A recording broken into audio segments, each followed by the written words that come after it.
Que a graça e a paz do nosso Senhor e Salvador Jesus Cristo vivo venha guardar em nossa mente e o nosso coração nesse tempo que se chama hoje. Mais um dia onde a misericórdia do Senhor se renovou, mais um dia onde nós podemos lembrar, trazer à memória aquilo que nos traz esperança, que é a palavra de Deus, é uma palavra de esperança. Hoje, mais um dia para a gente falar das Escrituras, estamos meditando ainda no Antigo Testamento, daqui a pouco vamos entrar no Novo Testamento. Meu Deus, estou assim, grandes expectativas em Deus para esse tempo. Hoje nós vamos falar sobre Lamentações, um estudo sobre Lamentações e depois pegando também versículo por versículo, né? Não todos os versículos, mas alguns que a gente gosta de destacar, ainda mais porque é uma leitura grande, né? Só no dia de hoje são 5 capítulos e capítulos até grandes, então nós vamos pegar aqui uma parte mais essencial do livro que dá pra gente poder meditar. Amém? Antes vamos fazer uma oração, porque tudo acontece por meio de Jesus Cristo, através do Espírito dele, nós podemos viver proezas, amém? Manilde, querida, seja bem-vinda, que Deus te abençoe. Já ia começar uma oração, ore comigo, amada. Senhor Jesus, tudo é por ti, tudo é para ti, tu é a glória. Tu és o motivo, a razão de todas as coisas, tu és a nossa esperança. Tu és a misericórdia de Deus encarnado, o amor de Deus em essência para nós.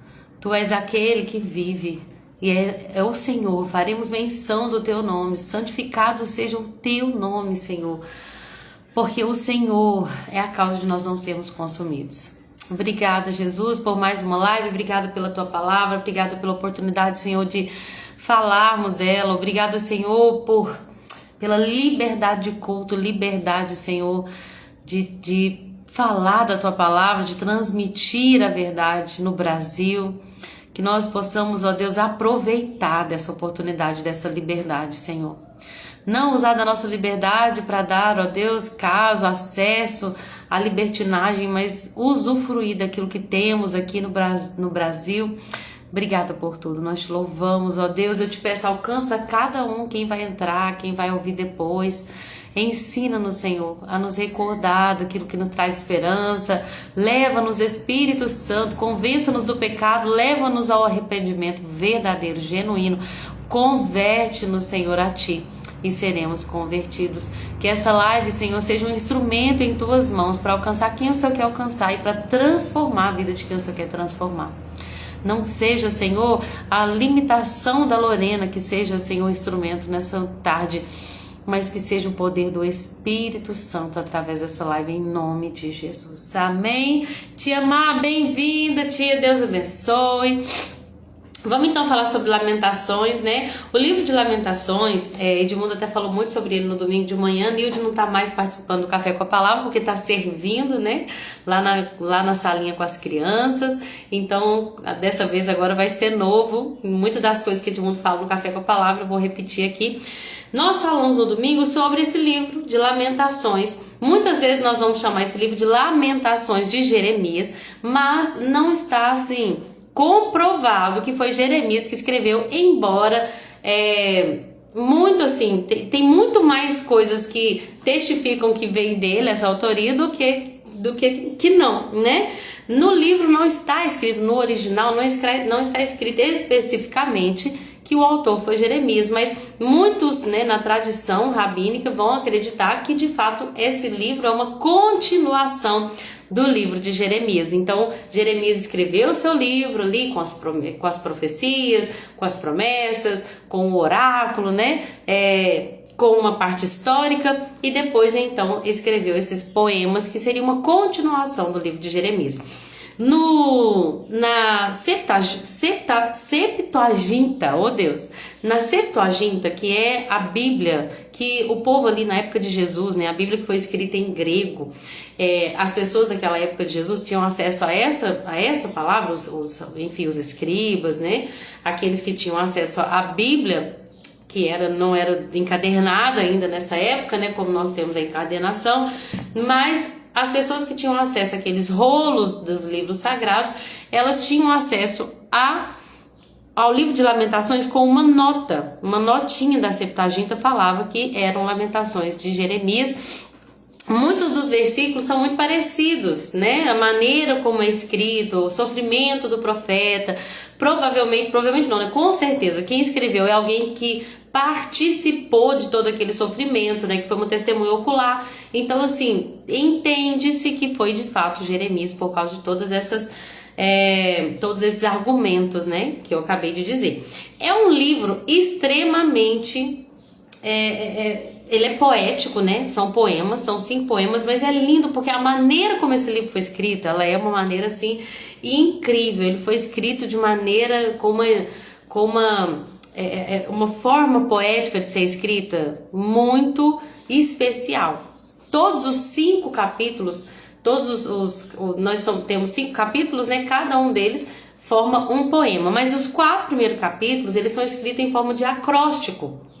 Então, se você pegar a Bíblia aí, você vai ver comigo. Deixa eu só cumprimentar essas amadas que entraram. A Cacá, minha companheira, seja bem-vinda, Cacá. E a Sossô, que voltou. Seja bem-vinda de volta, Sossô. Jesus te abençoa.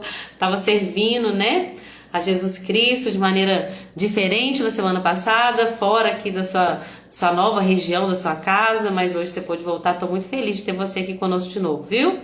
Gente, então no livro de Lamentações, ele é dividido em 5 capítulos, que são 5 poemas. Os 4 primeiros capítulos são acrósticos. Se você pegar seu livro aí de Jeremias, de Lamentações, você vai ver que o primeiro capítulo tem 22 versículos. O segundo capítulo tem 22 versículos. O terceiro tem 66. O quarto e o quinto tem 22.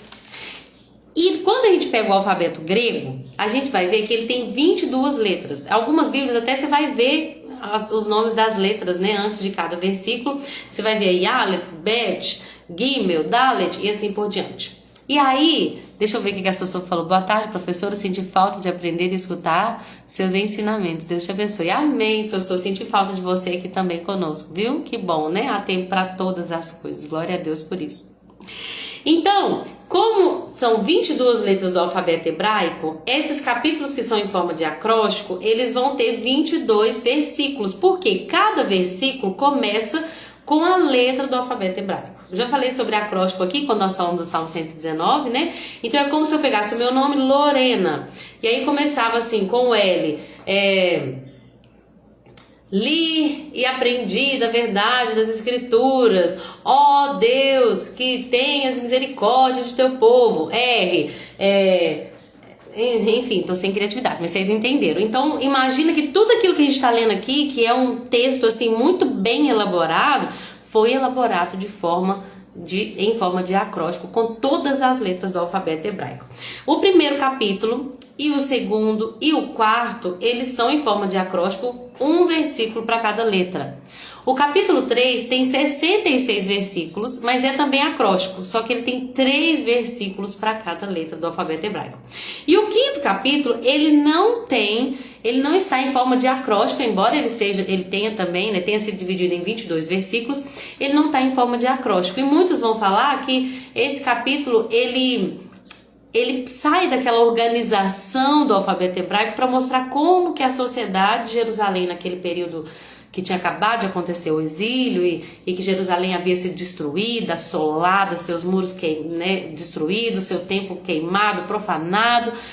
Então, o último capítulo, com essa forma não acróstica e desorganizada, revelaria esse caos que estava Jerusalém. Então, são poemas incríveis, de uma linguagem fenomenal, escrita provavelmente por Jeremias. Tá bom? Deixa eu cumprimentar aqui a Maria, que entrou. Maria, seja bem-vinda, Deus te abençoe. Kênia também, seja bem-vinda. Ontem nós tivemos uma live super especial, né? Quem estava aqui pôde acompanhar comigo. Meu Deus, como que eu pude aprender com aquelas mulheres de Deus, né? E com o testemunho de vida delas. Vanilda, minha sogra querida, seja bem-vinda. Boa tarde, Deus abençoa. Saudade de vocês, espero que vocês estejam bem. Então, nós vamos ver que esse livro de Lamentações, né, um complemento do livro de Jeremias, ele vai falar de alguém que foi testemunho ocular de um dos períodos mais terríveis que Jerusalém enfrentou quando ela foi praticamente destruída. O povo foi levado ao exílio. Eles ficaram, gente, 2 anos cercados pelo inimigo. A fome foi muito severa. A gente vai ler, né? Eu vou passar por esses versículos onde as mães, para não morrer, cozinharam os seus próprios filhos. As pessoas estavam morrendo de inanição, ou seja, estavam com a fome. Começou de fato a matá-los. Tem um versículo que até fala assim: olha, era melhor ter morrido pela espada do que morrer de inanição. Então foi um período muito sombrio. E alguém presenciar isso, Jeremias, ao presenciar isso, ele vai lamentar. Uma coisa muito interessante sobre os livros da Bíblia é que muitos recebem o título pela primeira palavra que é escrita. Então, por exemplo, o livro de Êxodo, ele começa com essa palavra Êxodo, que significa saída, e aí ele tem o título Êxodo. Quando os judeus ali no hebraico, né, eles falam sobre o livro de Lamentações, eles usam uma palavra que é o início, né? Tanto do capítulo 1 quanto do capítulo 2 e o capítulo 4, eles usam uma palavra que significa ó como. Né? Você vai ver aí na sua Bíblia, na minha que é NVT não tá, mas a maioria das versões, o capítulo 1 começa: como é grande a tristeza de Jerusalém. Deixa eu abrir aqui, Lamentações, só pra gente ver direitinho. Eu vou abrir aqui na Almeida Corrigida Fiel. Então o capítulo 1 começa com: como está sentada solitária aquela cidade. No capítulo 2, ela começa: como cobriu o Senhor de nuvens na sua ira, a filha de Sião. E o capítulo 4 começa: como se escureceu o ouro. Então, é uma literatura de lamento profundo, que tem como título ó como. Né? Quando o povo de Israel vai se referir a esse livro, que hoje nós chamamos de Lamentações, eles se referem com essa palavrinha, que significa como, ó como. Deixa eu cumprimentar a Júlia, que entrou aqui, a Carla também, irmão Juninho, sejam todos bem-vindos, Jesus abençoe vocês. Então esse livro de Lamentações, ele é um livro extremamente profundo, de uma poesia, de alguém que realmente lamenta tudo aquilo que ele está presenciando com os seus próprios olhos. Esse livro vai refletir a alma e o sofrimento da alma pecadora. Nós vamos ver que é profundo o sofrimento, a consequência do pecado, mas a gente vai ver também, vai nos levar à importância, né, à necessidade de arrependimento, mas é um livro que vai falar de uma esperança. Né? O versículo mais conhecido do livro de Lamentações é aquele que fala de uma esperança, apesar do caos, apesar da dor, Gente, o mundo é muito mau. Eu gosto de ver jornal, de ver algumas notícias, mas tem dias que eu falo: olha, hoje eu não consigo, eu não tenho estrutura para ver notícia, porque o mundo é muito mau.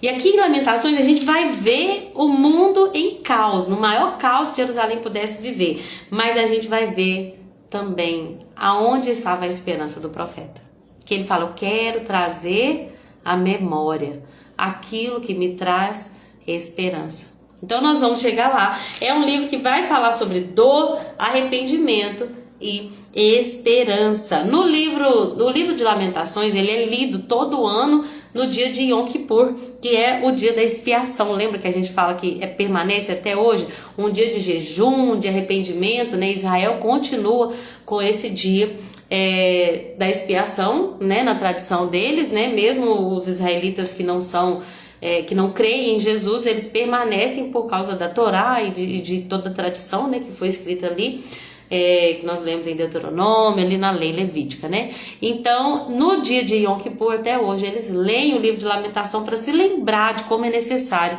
arrepender-se. Inclusive, tudo que eles estão sofrendo aqui é por quê? Porque eles não se arrependeram. Deus enviou inúmeros profetas com mensagens de voltem atrás, convertam-se, porque se vocês não se converterem, a minha ira vai ser derramada. Mas como Deus é extremamente misericordioso, sua misericórdia alcança as nuvens, ela se renova a cada manhã, Deus estava sempre dando oportunidades para que o povo se arrependesse. Como não se arrependeu, a ira teve de vir. Né? E nós vamos entender como que isso aplica para nós. Um dia o cálice do vinho da ira, do furor de Deus vai ser derramado. Nós vamos ver lá em Apocalipse, né, os 7 anjos, as 7 trombetas, e nós vamos ver o cálice, né, da ira de Deus sendo derramado. E aí a gente vai ver que de fato a ira de Deus deve ser satisfeita. Mas graças à sua infinita misericórdia, nós temos acesso por meio do arrependimento à graça divina. Pode não ser necessário que a gente beba do cálice do vinho do furor de Deus, da ira do furor de Deus. Como? Através de Jesus Cristo, que bebeu em nosso lugar. Ele se fez ali,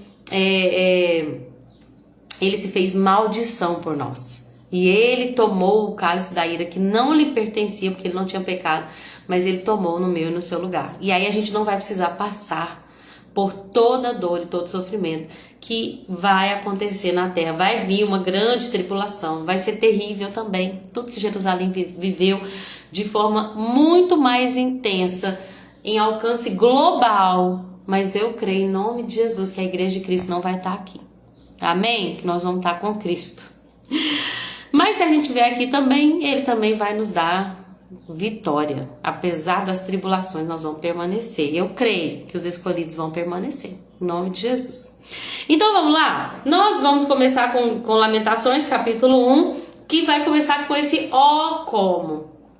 Vai colocar a cidade de Jerusalém como uma viúva. Alguém que está em luto. Vai colocar uma lamentação no capítulo 1, uma lamentação pela destruição. Começa dizendo assim, na minha versão da NVT: a cidade que antes era cheia de gente, agora está deserta. Antes era grande entre as nações, mas agora está sozinha, está viúva. Antes era a rainha de toda a terra, mas agora ela é escrava. Ela passa a noite aos prantos, lágrimas correm por seu rosto. De todos os seus amantes, não resta nenhum sequer para consolá-la. Agora, aqueles que ela achava que eram amigos, a traíram. Quem são esses amantes? Esses amantes, eles são os ídolos que o povo de Israel decidiu confiar, deixando o Senhor, Jeová, que era aquele que os criou, que os formou, que os sustentava, cuja presença estava no meio deles. Israel deixou esse Deus e se entregou a amantes. Quais amantes? Esses ídolos, Baal, Astarote, Moloque, deuses da prosperidade, deuses que eles, feitos por mão de homens, que eles acreditavam e colocavam confiança. Mas agora que o cálice veio, o cálice da ira de Deus, esses amantes não podem ajudá-la. Esses amantes não podem consolá-la. Outros que podem ser considerados amantes de Israel são aqueles a quem ela colocou a confiança, que não o Senhor, que eram as nações ali. O Egito, a Síria, nações que o povo de Israel pensou que podia ser uma ajuda para eles, mas e agora? Agora, na hora da dor e do sofrimento, eles não podem ajudá-lo. Muito pelo contrário, eles são chamados aqui de amigos que atraíram e se tornaram seus inimigos. O versículo 4 vai falar como é amargo o seu destino, porque o Senhor castigou por seus muitos pecados. Então Deus já está deixando claro aqui, tudo que você está vivendo em Jerusalém é por conta das suas próprias escolhas. Versículo 9, com sua impureza contaminou as vestes e não pensou nas consequências. Olha que forte esse versículo. Você não parou para pesar as consequências das suas atitudes. E você está vivendo tudo isso por causa do seu pecado. E aí, agora, ela reconhece que precisa se arrepender. Ela reconhece o seu pecado. E aí ela começa a dizer, olha, Senhor, vê a minha aflição. Porque os inimigos nos saquearam, levaram nossos bens. Olha, Senhor, ela se lamenta, vê como estou desprezada. E ela começa, então, a mostrar ali um arrependimento. No versículo 16 fala assim, Jerusalém, choro por todas essas coisas, lágrimas correm por meu rosto. Não resta ninguém para me consolar, estão longe os que poderiam me animar. Meus filhos não têm futuro, pois o inimigo nos conquistou. Isso revela também a humanidade do profeta, que chorava por causa do seu povo. O profeta, ele é conhecido como profeta chorão, muitas das vezes parece até uma crítica, né? Quem era o profeta chorão? Mas na verdade isso demonstra um profeta que sofreu. Demonstra o choro de um profeta por causa de um povo que se rebelou e que sofreu por causa do seu pecado. E ele teve que presenciar todas essas coisas, né? Versículo 20: Senhor, vê minha angústia, meu coração está aflito e minha alma desesperada, pois me rebelei terrivelmente contra ti. Então agora Jerusalém já está entendendo, eu me rebelei. Nós como um povo, nós nos rebelamos e agora os nossos inimigos, eles sabem da nossa desgraça e se alegram. E aí termina o capítulo dizendo: Senhor, traze o dia que tu prometestes, onde os nossos inimigos vão sofrer como nós sofremos. Vê as maldades deles, né, dos babilônicos, dos egípcios, todos que abandonaram, todos que saquearam, né, Jerusalém. E castiga-os como me castigastes. Meus gemidos são muitos e meu coração está enfermo. E aí o capítulo 2 continua um poema. Deixa eu cumprimentar aqui tá Maria Loá, que é o nome da Maria, não é isso? Eu esqueci o nome, é Sabrina que entrou. Que Deus te abençoe, amado. Jesus continua abençoando você e sua família, que Ele te ajude em todas as suas necessidades, viu? Em nome de Jesus. Nós estamos no capítulo 2 de Lamentações. E Deus tem falado muito comigo sobre famílias com crianças, né? Famílias atípicas, como Deus tem me ministrado isso no meu coração. E às vezes quando a gente vê alguém sofrendo, família sofrendo, a gente fala: Senhor, até quando? Né? Inclusive o final do capítulo 5 de Lamentações, é isso que o profeta vai falar por meio do Espírito: Senhor, será que o Senhor vai nos rejeitar para sempre? Ainda está irado conosco? E aí a gente fala: Senhor, existe tanto sofrimento, até quando? Mas a gente está chegando à esperança. Vai chegar na esperança, amém? Então no capítulo 2, nós vamos ver que o tema central do capítulo 2 é a ira de Deus. É a ira de Deus. Então nós vamos falar sobre como Deus precisa satisfazer essa ira. E aí a Bíblia diz: olha, em sua ira o Senhor cobriu como uma sombra a bela Sião. A mais gloriosa das cidades de Israel foi lançada por terra das alturas do céu. No dia de sua grande ira, o Senhor não teve compaixão nem mesmo do seu templo, onde estava a presença dele, né? Ele não teve compaixão nem mesmo do seu templo. Em sua ira derrubou os muros, em sua ira humilhou o reino, humilhou os governantes. O Senhor fez cair as festas, o Senhor humilhou os reis, os sacerdotes. O Senhor rejeitou o seu altar, desprezou o seu santuário. A gente vai ver como Deus, em sua ira, rejeitou a sua cidade, que era tão especial, né? A menina dos olhos de Deus, que era ali, Jerusalém. Mas Deus está dizendo: vocês são protegidos por mim, sim, mas se vocês não se arrependerem, a consequência do pecado que gera morte vai chegar. Bem-vinda, Chiquinha, Jesus te abençoe, viu, querida? Estamos em Lamentações, capítulo 2, e falando sobre a ira de Deus que foi derramada ali sobre Jerusalém. A Bíblia vai dizer que Deus está mostrando tudo. Olha, Deus é muito claro. Deus não faz nada e fala assim: é desse jeito que eu escolhi que vai ser assim. Todas as vezes que uma nação, mesmo que não era uma nação assim eleita, que fazia parte do povo de Deus, todas as vezes que Deus mandava ali, né, que Deus aplicava a sua ira, Deus explicava: isso vem do seu orgulho, isso vem aqui da sua confiança nas riquezas, isso vem do seu afastamento de Deus, isso vem da sua iniquidade. Aqui no capítulo 2, Deus está falando assim: olha, seus profetas anunciaram visões inúteis e mentiras. Você está sofrendo tudo isso, Jerusalém? Sim, por quê? Porque aqueles que deveriam ajudar, não ajudaram. Aqueles que deveriam guiar o povo, não guiou. Os inimigos, eles até pensam que tudo que está acontecendo aqui é porque eles são bons. Olha o que diz nesse versículo, olha, os inimigos falam mal de vocês, zombam e rosnam, dizendo: finalmente destruímos Jerusalém. Só que o Senhor vai deixar claro: na verdade tudo isso está acontecendo porque foi Yahvé quem planejou.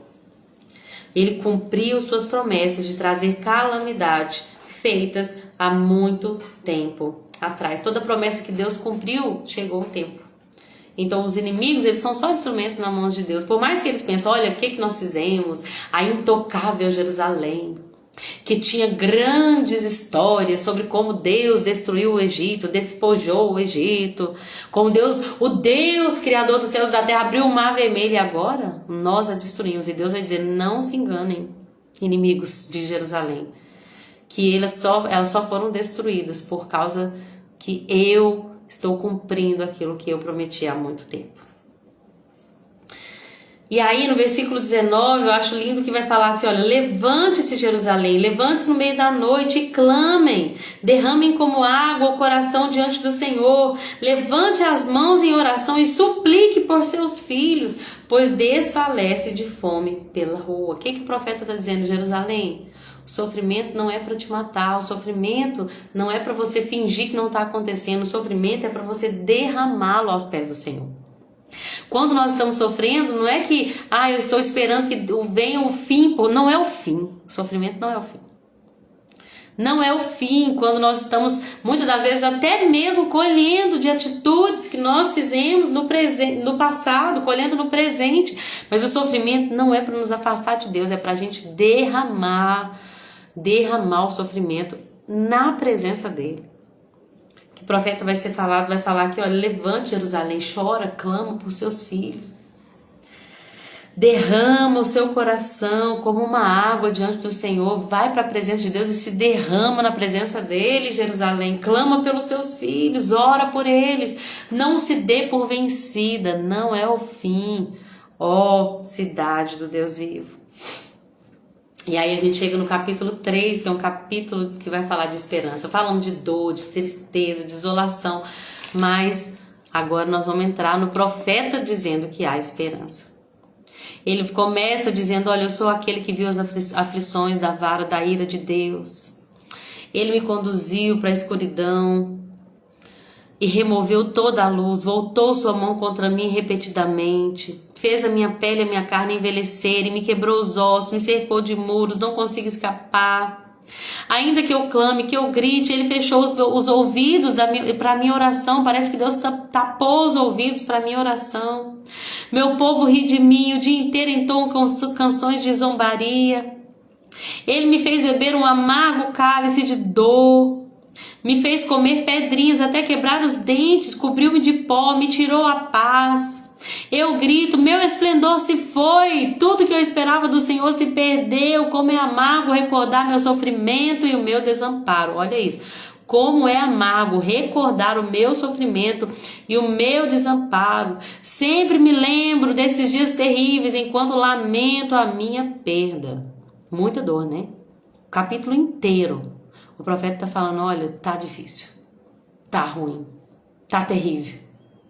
Mas aí no versículo 21 ele começa um tom de esperança. Aí ele vai começar dizendo, quero trazer à memória aquilo que me dá esperança.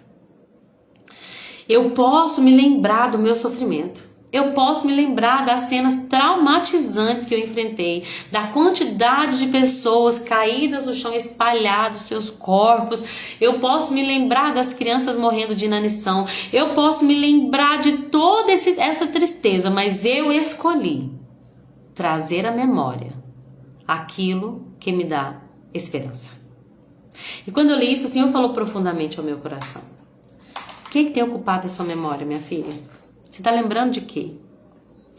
O que você fica lembrando o tempo todo? Você fica lembrando do sofrimento? Você fica lembrando dos traumas? Você fica lembrando do que tem alimentado a sua mente? O que você procura se lembrar? Porque a nossa mente é um campo de guerra. É um campo de batalha. Mas existe uma coisa que nós podemos, existe algo que a gente tem que entender, que existe por mais que nós passamos por dificuldades, e por mais que algumas coisas podem não sair da nossa mente por causa de traumas, e eu creio que Deus, ele faz um lindo trabalho de restauração da mente, de libertação. Ele pode ser só o Espírito Santo, pode usar sim de profissionais, de terapeutas, de psicólogos, de tratamentos, eu creio em tudo isso. Mas na maioria das vezes nós conseguimos controlar o que pensamos. Fora as pessoas que têm qualquer problema mental, precisam de ajuda, por causa de traumas e de dores passadas, por causa de, enfim, tantas coisas que não é minha área falar. A maioria das pessoas, elas muitas vezes não sabem que podem pensar no que estão pensando. Nós podemos escolher o que enche a nossa mente. Se nós pensamos somente nas tristezas, nas preocupações, eu sempre falo sobre isso, como o diabo quer trazer caos. Vai vir terceira guerra mundial, vai ter fome, tribulação, vai ter dor, as coisas vão ficar assim, vai ter marca da besta, é chip, é isso, é aquilo, tal. E a gente não está desconsiderando que não vai ter guerra, que vai ter guerra mundial, que vai ter marca da... Não, a gente não está desconsiderando isso, mas a verdade é, o que Deus nos deu é o presente, é o agora. O que está enchendo a nossa mente hoje? Talvez a sua mente está sobrecarregada de preocupações. Muitas das vezes nós temos, né, como pastores, Deus nos dá essa linda oportunidade de ministrar o coração das pessoas, de trazer conforto e também de poder aconselhar. E a maioria das pessoas chega e fala, eu estou tão preocupada, preocupações, é tanta preocupação. E aí o que esse texto está dizendo é, traga à memória o que te traz esperança. O que te traz esperança? É a palavra de Deus. Então traz à memória a palavra de Deus. Traga à memória, lembre-se de tudo que Jesus falou. Eu li um livro que chama Nenhuma Hora. E o autor desse livro, um livro incrível, sensacional, mudou minha vida. Realmente mudou. Todos os dias, hoje, a prática da oração, a maneira como eu oro, foi influenciada por esse livro. Eu aconselho, se você puder, compre esse livro. Nenhuma hora, ele é uma pergunta, nenhuma hora. Que se remete à fala de Deus, de Jesus para os discípulos, né? Vocês não conseguiram orar nem uma hora. Vocês não puderam vigiar comigo nem por uma hora. E aí nesse livro ele vai falar que ele ficava focado nas letrinhas vermelhas, que eram as palavras de Jesus no início da conversão. Então, talvez você diga, Lorena, eu não sei o que pensar. Então pensa na palavra. O que é da palavra? Começa com o que Jesus falou. É o próprio Deus. Vocês já pensaram que Deus... Eu sempre digo isso assim, às vezes quando eu penso assim, quando eu leio o Velho Testamento, eu falo, ai meu Deus, é muito difícil. É muito difícil entender o que passa na mente de Deus com toda... Né? As pessoas ouviam Deus por meio de Moisés, as pessoas tinham a palavra ali, a Torá, os profetas, mas será que a gente não podia sentar com Deus e conversar com Ele face a face, sabe, tomar um cafezinho e falar, me conta aqui sobre isso, o que o senhor acha? Sobre aquilo. Não seria tão bom se Deus pisasse na terra como homem para conversar com a gente? Eu penso que eles pensariam isso no Velho Testamento. E foi exatamente o que aconteceu. Deus veio, se humilhou a ponto de se fazer ali um óvulo, desculpa, eu esqueci o nome, gente, estou com zigoto na cabeça. Quando um embrião, ele se humilhou a ponto de se tornar ali um embrião e se desenvolver e nascer como um bebezinho. E aí as palavras que ele falou foram escritas, as palavras que saíram da boca do próprio Deus encarnado, que é Jesus. Então, o que eu posso me lembrar? Você quer trazer a memória que traz esperança? Pega Mateus 6. Vocês não precisam se preocupar com o dia de amanhã, não se preocupem com o que é a vez de comer. Começa a trazer a memória, porque isso, o capítulo 6 de Mateus é o segredo para vencer a ansiedade. E eu não estou dizendo que quem sofre com crise de ansiedade não tem que tomar remédio, não tem que fazer tratamento. Não é isso. Mas o auxílio espiritual que nós temos, que é a palavra de Deus, capítulo 6, é incrível. Medita nele, fala sobre ele, leia ele. Agora, a pessoa que é ansiosa fica lendo notícia, fica vendo vídeos tristes, fica vendo vídeos de pessoas que tiveram perdas, vídeos de pessoas chorando. Isso vai só piorar. E aí começa assim, né? O profeta começa nos dando essa chave. Traga à mente de vocês aquilo que dá esperança e não caos. Anda com pessoas que te tragam esperança da vida eterna e não com pessoas que estão aflitas. E eu digo andar, gente, não no sentido que não vai alcançar essas pessoas, mas pessoas que estão no seu círculo de amizades íntimas. Seja amigas de pessoas que vão te ajudar a trazer a memória que traz esperança, não que vão trazer mais medo, terror, caos, né?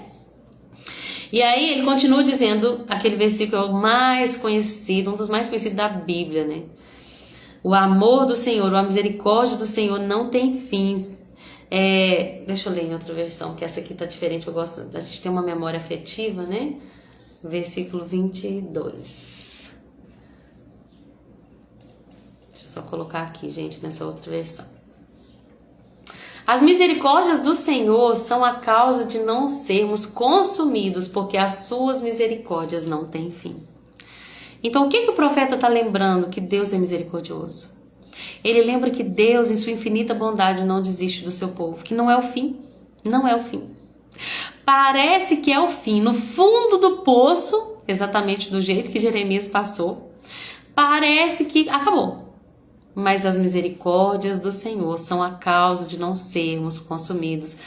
Todos os dias pela manhã elas se renovam. E sempre quando eu leio esse texto, eu me lembro do sol. E eu já falei isso aqui várias vezes, né? Todos os dias o sol nasce de novo. Hoje, estava bem nublado. E eu tive que ir no centro resolver umas coisas na rua. E estava muito nublado. E estava ventando muito. Então estava aquele tempo frio, fechado. Mas o sol estava lá, gente. Ele estava atrás das nuvens, mas ele estava lá. Porque se hoje o sol não tivesse nascido, se a terra tivesse se distanciado do sol, se o sol tivesse explodido, nós não estaríamos aqui agora. Mas se renovou. O calor veio de novo, a possibilidade de mais um dia de luz, de tudo que nós precisamos, né? O sol não é só luz e calor, é para a vida humana na terra. Eu estava vendo a doutora Rosana Alves falar que falta de vitamina D pode levar a suicídio. Vocês têm noção disso? O sol, gente, ele dá vitamina para nós. Uma vitamina que é tão essencial para o nosso corpo, que a ausência dela pode nos levar a uma depressão tão profunda que pode ocasionar suicídio. Eu fiquei impressionada. Então, quando a misericórdia se renova, e eu penso muito nesse renovar a cada manhã, desse nascer do sol, nasce uma nova oportunidade de que haja vida, de que haja calor, de que haja oportunidade para enxergarmos a luz de Deus. Então, essa é uma das coisas que nós temos que trazer à memória e que deve nos dar esperança. Que o Senhor, por mais que nós estejamos vivendo o caos por causa do pecado que começou lá no jardim, há esperança para o nosso futuro. Amém? Por causa da misericórdia, não porque nós somos merecedores, mas por causa das misericórdias do Senhor. Elas se renovam a cada manhã, grande é a tua fidelidade. Deus é fiel, gente. Mesmo quando nós não somos fiéis, Ele permanece fiel. O profeta vai dizer, a minha porção, a minha herança é Yahvé, o Senhor. Diz a minha alma, portanto esperarei nele. Lembra do Salmo 42, quando ele vai dizer para a alma dele, alma, por que você está tão abatida? Espera em Deus, porque ainda o louvarei, Ele é o meu Salvador, Ele é o meu Deus. Às vezes a gente vai ter que dar um comando para a nossa alma. Sabe, nos dias maus, nos dias que a gente tiver, sabe, tem dias que a gente fica assim, eu estava fazendo com a Deia ontem, né? Tem dias, gente, que parece que a alma tá realmente aqui pressionada de todos os lados por tantas preocupações, pelo medo, pelas dificuldades, pelas frustrações, pela dor. E a alma tá abatida. E o que o profeta faz, assim como o salmista faz também? Alma, acorda! Alma, minha porção é o Senhor, Ele é a minha herança, espera nele, eu ainda o louvarei, nós ainda o louvaremos, amém? Bom é o Senhor para os que esperam por Ele, para a alma que o busca. Deus é bom para aqueles que o buscam. Lá em Hebreus, né, o escritor aos Hebreus vai falar isso, Ele é galardoador daqueles que o buscam. Deus o que é galardoar? É dar presentes. Deus abençoa com aqueles que o buscam. Bom é o Senhor para os que esperam nele. Bom é ter esperança, gente. Nós não podemos perder a esperança. Não podemos perder a esperança. E não é a esperança de que amanhã, o ano de 2026 vai ser melhor, que a economia vai ser melhor, que a gente vai ter mais dinheiro, que nossos sonhos vão ser... Não. Bom é esperar em Jesus. É esperar a vinda de Jesus. Bom é esperar confiantemente no reino vindouro, que Ele nos ensinou lá no Pai Nosso. Que venha o teu reino. Essa seja a nossa esperança, gente. Porque se a nossa esperança está apenas nessa terra, nessa vida, nós somos miseráveis. Nossa esperança deve estar firmada no Senhor, que continua no controle de todas as coisas, está no céu, assentado no seu trono de glória, adorado pelos serafins, pelos querubins, pelos 24 anciãos, pelos anjos, um exército celestial.